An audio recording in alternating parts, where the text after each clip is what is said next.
So now that my plug's cleaned up, the next thing I want to do is drill the other two holes. So I'm going to draw a line there. I'm going to draw a line across here. I'm only going to put 4 pins in because that's the easiest to get.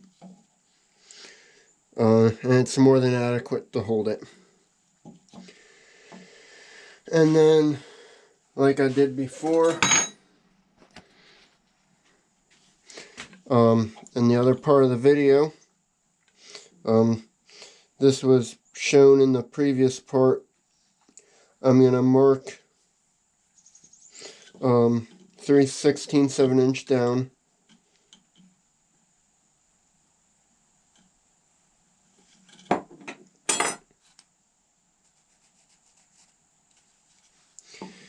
And I'm going to take my drill. This is the same drill tack that you've seen in part 3. So if you want to see how I snip that tack off, that's in part 3 of the video.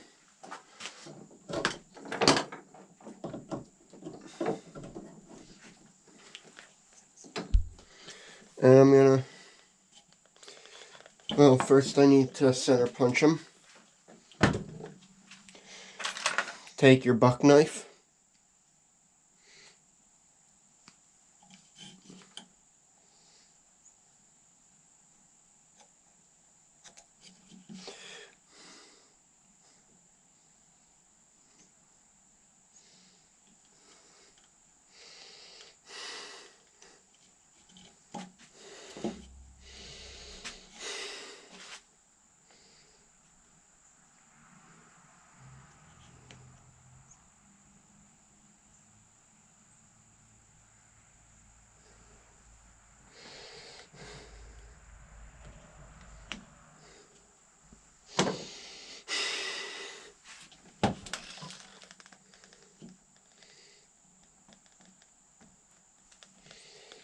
And then I'm going to drill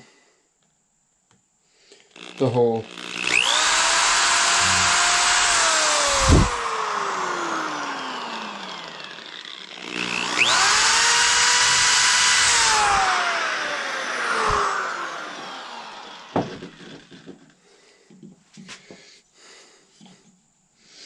So now I got the holes drilled. The next thing I want to do is I actually want to take these nails out. So I'm going to pull the nails that I put in temporary out.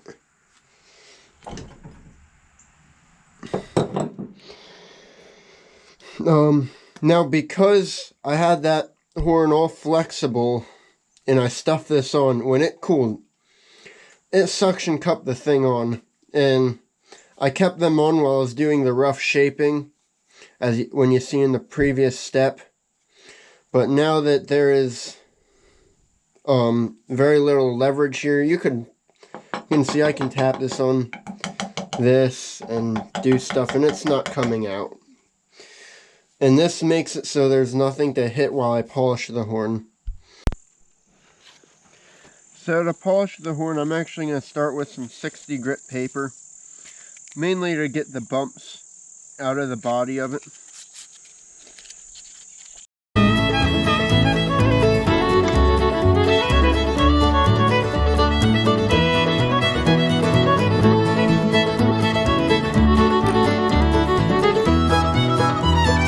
See, scraping does well, but the issue with scraping is you don't get the low spots out. It actually might not be a bad idea here to hit it with a file lightly. So I'm going to take this file, kind of a finer one, that will remove any bumps.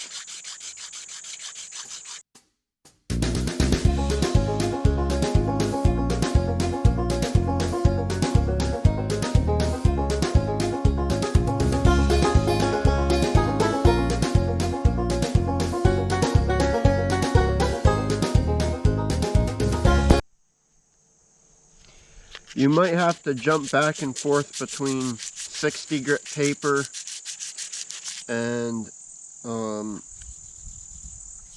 a scraper and a file just to see what the horn wants.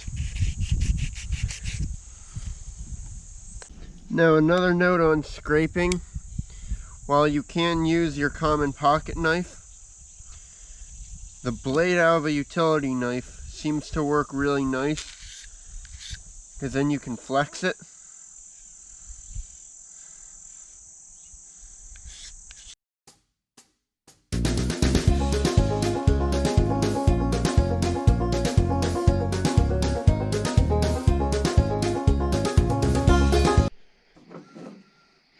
So now that the body of the horn is fairly polished, the next thing you want to do is to kind of crisp up the edges around this area.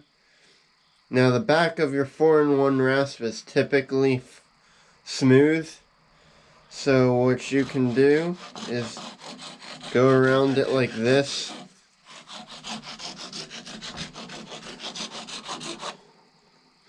And that will crisp up the edges a little bit.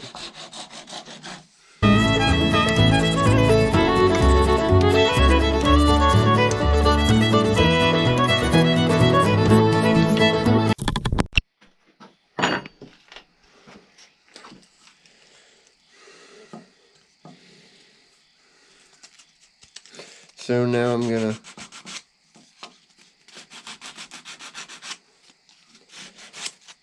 the next thing you want to do is polish the tip up a bit, and sometimes you might have to hit it with a file a little bit if you have any big gouges. Use the fine side of the rasp, but you can probably get away with some thicker paper.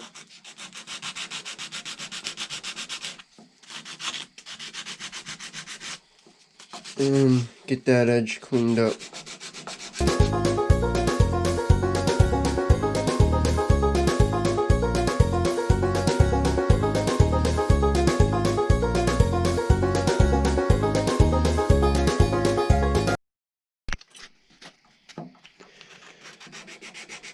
You then want to go to the finer grits, but when you get to them, you're probably going to hit this surface a little bit, so you'll want to hit that up a bit.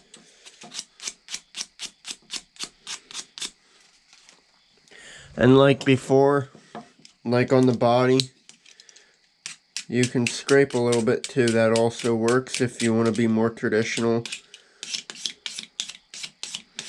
If you really want to, you can completely avoid using sandpaper and do all your finish work with a scraper. It just takes patience.